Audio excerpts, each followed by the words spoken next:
तो आज हम मुंशी प्रेमचंद के मशहूर उपन्यास गोदान पर बात करेंगे, लेकिन इसे कहानी की तरह नहीं सुनाएंगे, बल्कि ये समझने की कोशिश करेंगे कि प्रेमचंद ने एक ही किताब में एक ही समय के दो अलग अलग हिंदुस्तान कैसे दिखाए। जी। एक तरफ है गांव, जहां एक किसान अपनी पूरी जिंदगी बस एक गाय के सपने के पीछे लगा देता है, और दूसरी तरफ है शहर, जहां अमीर पढ़े लिखे लोग प्रेम, शादी और नैतिकता के मतलब पर बहस कर रहे हैं। और यही बात गोदान को आज भी इतना जरूरी बनाती है। ये सिर्फ एक किसान की कहानी नहीं है, ये उस खाई की कहानी है जो इन दो दुनियाओं के बीच थी, और शायद आज भी है। हाँ। हमारे पास स्रोत के तौर पर उपन्यास के ही कुछ हिस्से हैं जो हमें इन दोनों भारत की एक जीती जागती तस्वीर दिखाते हैं। तो चलिए पहले भारत से शुरू करते हैं, यानी होरी के गांव से।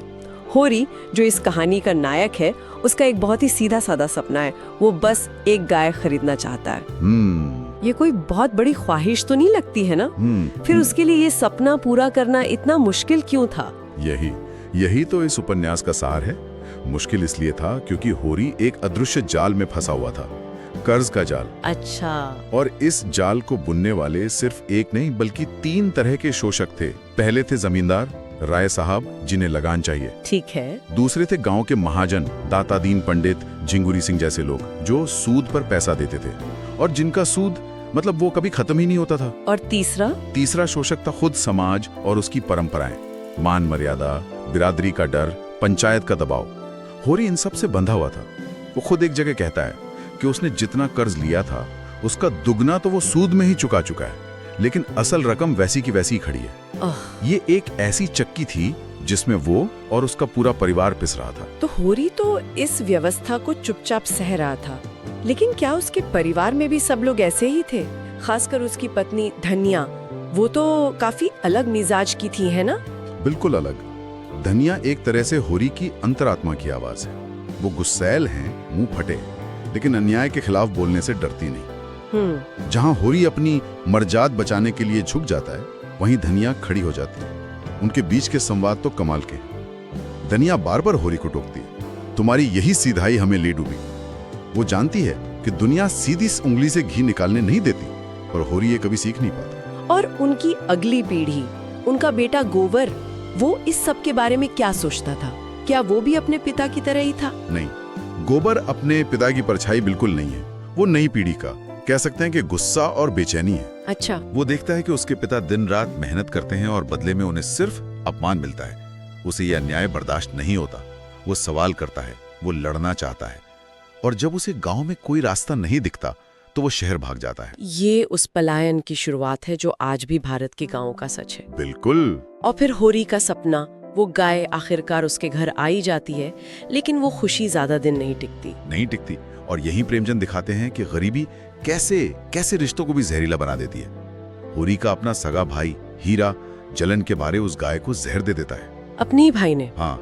होरी की जिंदगी की सबसे बड़ी खुशी सबसे बड़े दुख में बदल जाती है। लेकिन कहानी की असली त्रासदी वो इसके बाद शुरू होती है। वो कैसे?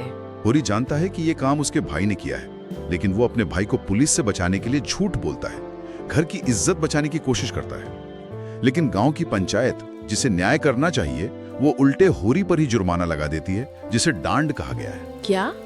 उसे कहा जाता है कि या तो जुर्माना भरो या फिर तुम्हारे घर की तलाशी होगी और तुम्हारे भाई को पुलिस पकड़ लेगी। मतलब अपनी ही इंसानियत की उसे सजा मिलती? बिल्कुल। अपनी इज्जत और भाई को बचाने के लिए उसे महाजनों से और कर्ज लेना पड़ता है। जिस घर को उसने अपनी जिंदगी लगाकर बनाया था, उसे गिरवी रखना पड़ता है। एक गाय का सपना उसकी पूरी जिंदगी की जमा पूंजी ले डूबता है। यह है होरी का संसार, जहां हर कदम पर शोषण है, जहां धर्म और समाज के ठेकेदार ही सबसे बड़े शोषक हैं, और जहां एक सीधा साधा इंसान सिर्फ जिंदा रहने की कीमत चुकाते चुकाते मर जाता है। ये सुनकर ही एक तरह की घुटन महसूस होती है। इस दुनिया से तो कोई भी भागना चाहेगा। ये तो कहानी का सिर्फ एक पहलू है। उस दौर के भारत का एक दूसरा चेहरा भी तो था, जो इस संघर्ष से शायद बिल्कुल बेखबर अपनी ही दुनिया में जी रहा था। बिल्कुल। और वो चेहरा हमें लखनऊ की महफिलों में दिखता है। गोदान की ये खूबी है कि वो एक ही साथ दो भारत की कहानी कहता है। शहर की दुनिया होरी के गांव से एकदम अलग है। यहाँ पैसे की कमी नहीं है, यहाँ लोग भूखे नहीं मर रहे, यहाँ बहसें होती हैं। और इन बहसों में कौन कौन लोग शामिल हैं? जरा हमें इन किरदारों से मिलवाइए। सबसे अहम किरदार हैं राय साहब अमरपाल सिंह। ये वही जमींदार हैं जिनके गांव में होरी रहता है, तो ये शहर और गांव को जोड़ने वाली एक कड़ी है। अच्छा। फिर हैं प्रोफेसर मेहता, जो यूनिवर्सिटी में दर्शन शास्त्र पढ़ाते हैं और बड़ी बड़ी आदर्शवादी बातें करते हैं। एक है मिस मालती, जो इंग्लैंड से पढ़कर आई एक डॉक्टर हैं, बहुत आधुनिक आजाद ख्यालों वाली। एक उद्योगपति हैं मिस्टर खन्ना, और एक पत्रकार हैं पंडित ओंकारनाथ, जो अपने अखबार बिजली में नैतिकता और देश सेवा पर बड़े बड़े लेख लिखते हैं। सुनने में तो ये सब बड़े बुद्धिजीवी और सुलझे हुए लोग लगते हैं। लेकिन प्रेमचंद बहुत धीरे धीरे इनके चेहरों से नकाब उतारते हैं, और इस दुनिया का सबसे बड़ा सच है पाखंड। पाखंड? हाँ, इसका सबसे अच्छा उदाहरण खुद राय साहब हैं। जब वो होरी जैसे किसानों के बीच होते हैं तो बड़ी दार्शनिक बातें करते हैं। वो स्वीकार करते हैं कि हम अमीरों में कोई अपना उल्लू सीधा करने के लिए दोस्ती करता है, कोई इसलिए कि उसका शिकार फंसे। हम गरीबों का खून चूसते हैं। मतलब वो जानते हैं कि वो एक शोषक हैं और इसे मानते भी हैं। क्या इससे वो बेहतर इंसान बन जाते हैं? यही तो असल सवाल है। वो ये सब मानते हैं, लेकिन करते वही हैं जो एक जमींदार को करना चाहिए। एक तरफ वो होरी के सामने अफसोस जताते हैं, और दूसरी तरफ उसी से कहते हैं कि उनके यहाँ होने वाले धनुष यज्ञ के लिए गांव से कम 500 रुपए का चंदा वसूल होना चाहिए। वो कहते हैं कि मैं इस व्यवस्था में फंसा हुआ हूँ, मजबूर हूँ, लेकिन सच तो यह है कि वो उस व्यवस्था से मिलने वाली विलासिता और ताकत को छोड़ना नहीं चाहते। और पत्रकार साहब पंडित ओंकारनाथ, वो भी ऐसे ही हैं। वो तो शायद इन सब में सबसे आगे हैं। अपने अखबार में तो वो उसूलों के सबसे बड़े रखवाले हैं, लेकिन एक पार्टी में जब मिस मालती मजाक में उन्हें शराब का एक ग्लास देती हैं, तो उनके सारे उसूल धरे के धरे रह जाते हैं। अच्छा। वो न सिर्फ शराब पीते हैं, बल्कि नशे में धुत होकर अपनी असलियत दिखा देते हैं, यहाँ तक कि वो मिस मालती के पैरों पर गिर पड़ते हैं। प्रेमचंद दिखाते हैं कि जिन लोगों के हाथ में समाज को दिशा देने की ताकत है, उनका अपना चरित्र कितना खोखला है। तो एक तरफ होरी है जो 2 जून की रोटी के लिए जूझ रहा है, और दूसरी तरफ ये लोग हैं जो नैतिकता पर भाषण देकर शराब पी रहे हैं। लेकिन आपने कहा था कि यहाँ विचारों की भी दुनिया है। ये लोग किस तरह की बहसों में लगे रहते थे? ये उस दौर के बदलते समाज का आईना है। यहाँ स्त्री पुरुष संबंधों पर, प्रेम और विवाह के मतलब पर लंबी चौड़ी बौद्धिक बहसें होती हैं। खासकर प्रोफेसर मेहता के विचार बहुत मजेदार हैं। वो एक भाषण में कहते हैं कि स्त्री का काम सेवा, त्याग और बलिदान है। वो देवी है, उसे घर संभालना चाहिए। पुरुष का काम है दुनिया से लड़ना, संघर्ष करना। ये तो काफी पारंपरिक सोच लगती है, खासकर एक प्रोफेसर के मुंह से। हाँ, वो औरत को देवी बनाकर एक ऊंचे आसन पर बिठा तो देते हैं, लेकिन बराबरी का दर्जा देने को तैयार नहीं। वो कहते हैं कि जब औरतें मर्दों की बराबरी करने लगती हैं, तो वो अपनी सबसे बड़ी ताकत यानी अपनी कोमलता और सेवा भाव खो देती हैं। और इसके जवाब में? और इसी के जवाब में मिस मालती और सरोज जैसी आधुनिक महिलाएं हैं जो कहती हैं कि हमें देवी नहीं बनना, हमें बराबरी चाहिए, स्वतंत्रता चाहिए। ये बहसें दिखाती हैं कि उस समय समाज एक बड़े बदलाव से गुजर रहा था। तो हमारे पास ये 2 दुनियाएं हैं, एक होरी की जहां जिंदगी एक संघर्ष है, दूसरी मेहता और मालती की जहां जिंदगी एक बौद्धिक बहस है। क्या ये दुनियाएं कभी एक दूसरे से टकराती भी हैं? टकराती हैं, और जब टकराती हैं तो समाज का असली ढांचा और उसकी विडंबनाएं और भी साफ होकर सामने आती हैं। अच्छा। प्रेमचंद ने ऐसे कई मौके बनाए हैं जहां गांव और शहर आमने सामने खड़े होते हैं। जैसे कि? सबसे अच्छा उदाहरण है राय साहब के घर पर होने वाला धनुष यज्ञ का उत्सव। ये एक ऐसा मौका है जहां गांव और शहर दोनों जमा हैं। एक तरफ पंडाल के अंदर राय साहब की शहरी मेहमान मेहता, खन्ना, ओंकारनाथ बैठे हैं और दर्शन, समाज और राजनीति पर बहस कर रहे हैं। बड़ी बड़ी बातें। हाँ, वो बड़ी बड़ी बातें कर रहे हैं कि समाज को कैसा होना चाहिए। और होरी कहाँ है इस पूरी तस्वीर में? और उसी उत्सव में पंडाल के बाहर होरी राजा जनक का माली बना खड़ा है। वाह। उसने गुलाबी रंग की मिर्जई और पगड़ी पहनी है, और वो गर्व से फूला नहीं समारा। अरे वाह। उसने इस उत्सव के लिए शगुन के 5 रुपए भी दिए हैं, जो शायद उसने कर्ज लेकर दिए होंगे। उसे लग रहा है कि ये सारा आयोजन उसी के पुरुषार्थ से हो रहा है। प्रेमचंद एक ही दृश्य में दिखा देते हैं कि एक ही जगह पर मौजूद 2 लोग असल में कितनी अलग अलग दुनियाओं में जी रहे हैं। ये तो बहुत ताकतवर तस्वीर है ना?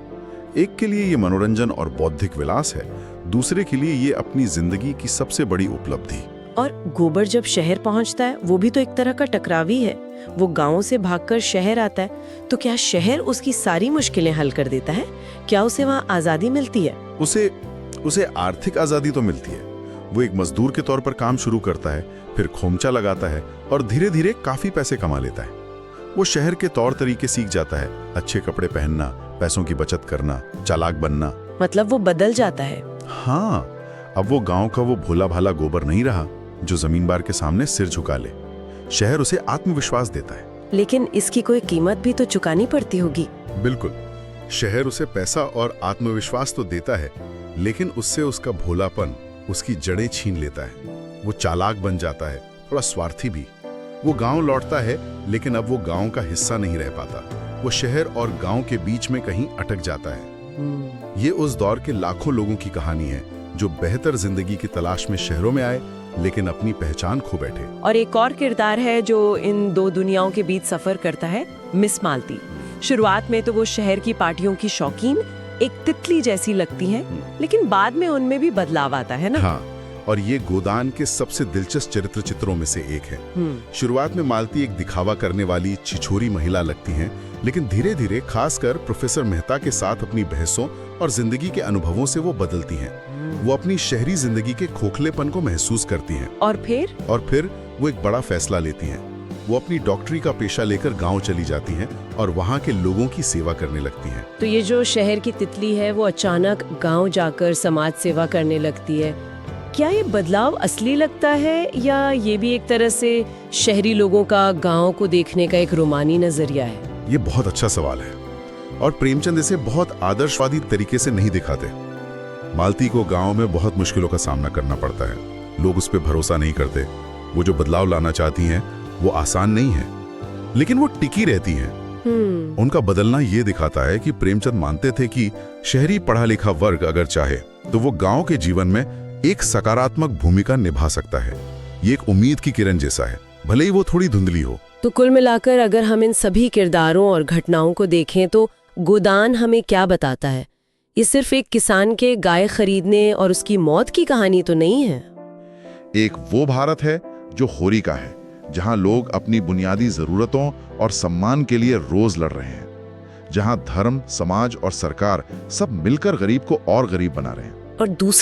और दूसरा भारत है शहरी भारत, जहां पेट की भूख की जगह विचारों की भूख है। लेकिन प्रेमचंद दिखाते हैं कि ये बौद्धिक बहसें अक्सर खोखली होती हैं। ये उनके लिए एक तरह का मनोरंजन है, जबकि होरी के लिए उसका संघर्ष जीवन मरण का प्रश्न है। सही बात है। प्रेमचंद किसी को जज नहीं करते, वो बस हमारे सामने एक आईना रख देते हैं और दिखाते हैं कि इस आईने में दिखने वाले दोनों अक्स एक ही देश के हैं, चाहे वो एक दूसरे को पहचाने या न पहचाने। ये उपन्यास 1936 में लिखा गया था।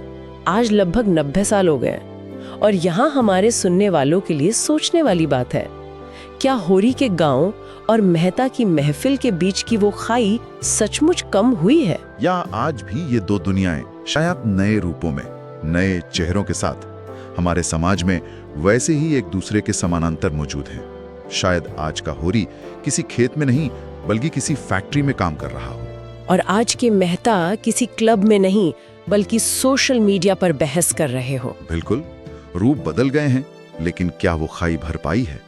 ये सवाल गोदान आज भी हमसे पूछता है।